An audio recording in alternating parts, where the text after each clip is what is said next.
Hello दोस्त। Railway group D परीक्षा, हालांकि कल ट्विटर कैंपेन है लोगों का, तो करना चाहिए लोगों को, अपनी स्वतंत्रता है।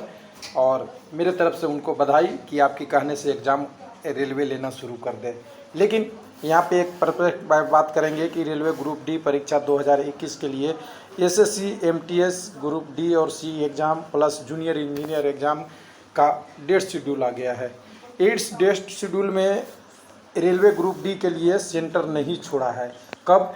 जब टीसीएस एग्ज़ाम लेगी, यानी मैक्सिमम डेटों को इसने फिल कर लिया है।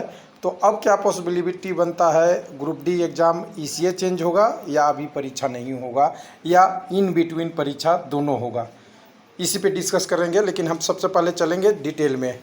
तो हम पहले एसएससी की वेबसाइट पे जाएंगे। हमेशा बोला है मैंने कि कोशिश यही रहेगा कि ऑफिशियल वेबसाइट से ही दिखाया जाए। तो आज 6 अगस्त है, आज ही का डेट है, कोई डेट भी चेंज नहीं हुआ है। तो यहाँ पे आप 6 अगस्त में देखेंगे तो यहाँ डिटेल आ चुका है, schedule for examination for month to सितंबर अक्टूबर 2021। और अगस्त इसलिए नहीं कि अगस्त का एग्ज़ाम शेड्यूल पहले ही आ चुका था और अगस्त के आगे सितंबर तक भी कुछ डेटों का एग्ज़ाम शेड्यूल एसएससी ने जारी कर दिया था। इसको अगर ओपन करेंगे तो हमारे पास एक लेटर खुल जाएगा। मैं इसको क्लोज कर देता हूँ, लेटर ओपन कर लेता हूँ। लेटर हमारे पास स्टाफ सिलेक्शन के नाम से एक क्लियर देखिएगा, यहाँ पे क्लियर लिखा हुआ है, जिसमें लिखा हुआ गया है कि सितंबर अक्टूबर 2021 का कौन कौन से एग्ज़ाम ले रहा है, कंडक्ट करा रहा है। तो यहाँ पे देखिए पहला सीरियल नंबर में देखेंगे CGL 2019, जिसका स्किल टेस्ट है। ये 15/9 से लेकर 16/9 2 दिन का एग्जामिनेशन है। उसके बाद अगर देखेंगे तो उसके बाद आपका जेई का है, एक दिन 26/9 का एग्जामिनेशन है। तीसरे नंबर पे देखेंगे तो मल्टीटास्किंग वाला जो आप एमटीएस कहते हैं, एमटीएस एग्जामिनेशन 2020 का डेट आ गया है और ये एग्जामिनेशन 5 से लेके 20 तक चलेगा, यानी कह सकते हैं 16 दिन चलेगा। उसके बाद स्टेनोग्राफर CND का एग्जामिनेशन स्किल टेस्ट है, ये 21/10 से लेके 22/10 तक, यानी 2 दिन चलेगा। तो अब यहाँ पे सवाल क्या उठ रहा है कि ये शेड्यूल हैंडलिंग है, कोविड पैंडेमिक के कारण है, नीचे लिखा हुआ भी है prevailing condition and government guidelines. अगर गवर्नमेंट गाइडलाइंस कोई जारी कर देता है कि लॉकडाउन होता है किसी स्टेट में, तो ये एग्ज़ाम तो यहाँ पे आप देखेंगे डिटेल में, तो यहाँ पे सारा चीज़ डिटेल लिख दिया है। अब यहाँ पे क्या बचता है, तो कुछ लोग कहेंगे कि ग्रुप डी के लिए क्या हो सकता है, तो 2 कंडीशन बन सकती है। देखिए तीसरी कंडीशन भी है, लेकिन 2 कंडीशन की हम पहले बात करेंगे। पहला, सेम एग्ज़ाम कंडक्टिंग एजेंसी यानी TCS ही एग्ज़ाम ले, या दूसरा एग्ज़ाम कंडक्टिंग एजेंसी NACIT जो आपका आधार कार्ड के UDAI से रिलेटेड कंपनी द्वारा किया जाता है, उसका भी एक ऑप्शन आया था बीच में। हालांकि ऑफिशियल लेटर अभी तक नहीं है कि ये एक एग्ज़ाम कंडक्टिंग एजेंसी बनेगी ग्रुप डी के लिए। तो TCS लेती है तो क्या कारण बनेगा, NACIT लेती है तो क्या कंडीशन बनेगा, दोनों के बारे में हम यहाँ बात कर लेंगे। तो TCS लेती है तो अब एक ही कंडीशन बचा हुआ है कि जो आपका एग्जामिनेशन है, बाकी जैसे अभी 15/9 से 16/9 तक एग्जामिनेशन किसके लिए है, आपका ग्रेजुएट लेवल के बाद। उसके बाद अगला एग्जामिनेशन एक दिन केवल 26 तारीख का है, और उसके एग्ज़ाम अगला अगर देख सकते हैं तो सितंबर में है, वो भी 5 तारीख को।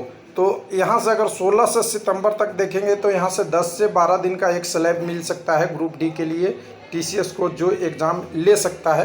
हालांकि इसके अलावा बैंकिंग का भी एग्ज़ाम होता है और बहुत सारे एग्ज़ाम होते हैं। उसके बाद अगर यहाँ देखें तो ये 2 दिन का एग्ज़ाम स्टेनोग्राफर का है यहाँ पे, यानी 20-22 के बाद से फिर 23 अक्टूबर से आगे भी खाली है। और कई दिन ऐसा भी हो सकता है कि एग्ज़ाम कैंडिडेट कम है, किसी सिटी में कम है, किसी जगह कम कैंडिडेट हैं, और ये आपका स्किल टेस्ट है, इसमें कैंडिडेट कम होते हैं। तो इस सारे एग्ज़ामों को आपको कुछ सेंटर पे आपका TCS का चलेगा, SSC का कुछ पे ग्रुप डी भी चल सकता है। ये तो बात हो गई TCS अगर एग्ज़ाम कंडक्टिंग एजेंसी हुआ तो इसके बीच में कभी भी आ सकती है। तो आप कहिएगा कि एक्सपेक्टेड डेट क्या है, तो देखिए जब तक वेबसाइट पे नहीं आएगा तो अभी उम्मीद है कि 15 से 30 अगस्त के बीच में कोई ना कोई नोटिस आएगा आपके ग्रुप डी में। आपका ट्विटर मूवमेंट चले या न चले, ये तो निर्धारित पहले से ही है कि 15 अगस्त के आसपास कुछ न कुछ न्यूज आ सकता है, पहले भी आ जाए बाद में भी आ सकता है। अब दूसरा बात बनती है कि अगर एग्ज़ाम कंडक्टिंग एजेंसी चेंज हुआ तो क्या हुआ, तब तो इनके लिए पूरी सेंटर तो मिलेगी नहीं 100%, लेकिन जो न्यू सेंटर हैं TCS के अलावा उसको ये ऑक्यूपाई कर सकता है। और इसके लिए कोई बाउंडेशन नहीं होगा कि एग्ज़ाम कब लेना है, और ये नया एग्ज़ाम कंडक्टिंग एजेंसी कभी भी एग्ज़ाम शुरू कर सकती है।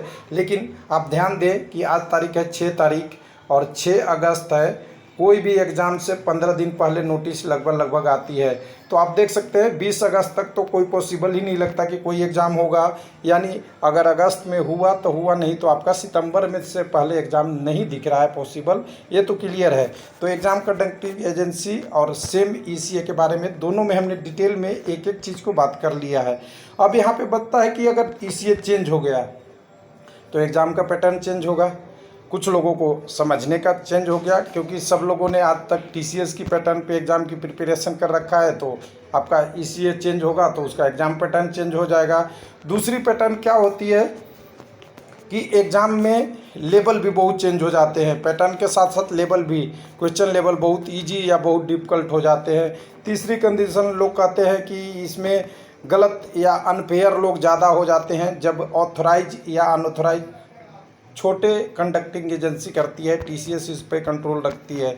तो ये दोनों सारी चीज़ें हैं। हो सकता है किसी के लिए अच्छा हो, किसी के लिए बुरा हो। मैं किसी का पक्ष नहीं लेता, क्योंकि ये गवर्नमेंट एजेंसी कहती है कि मैं जो एग्ज़ाम कराता हूँ वो सब निष्पक्ष होता है और उसमें कोई शक की संभावनाएँ नहीं बनी रहती है। और यहाँ पे ये दोनों कंडीशन की हमने बात कर लिया। तो अब क्या बनता है ग्रुप डी के लिए, तो 2 ही कंडीशन बनता है कि सितंबर के बीच में कुछ एग्ज़ाम हो जाए, फिर आपका अक्टूबर में कुछ एग्ज़ाम हो जाए, ऐसा TCS लेगा। तो अगर एग्ज़ाम कंडक्टिंग एजेंसी चेंज होगा तो सितंबर के बाद ही होगा, अगस्त के लास्ट में बहुत कम पॉसिबल है। थैंक यू, धन्यवाद।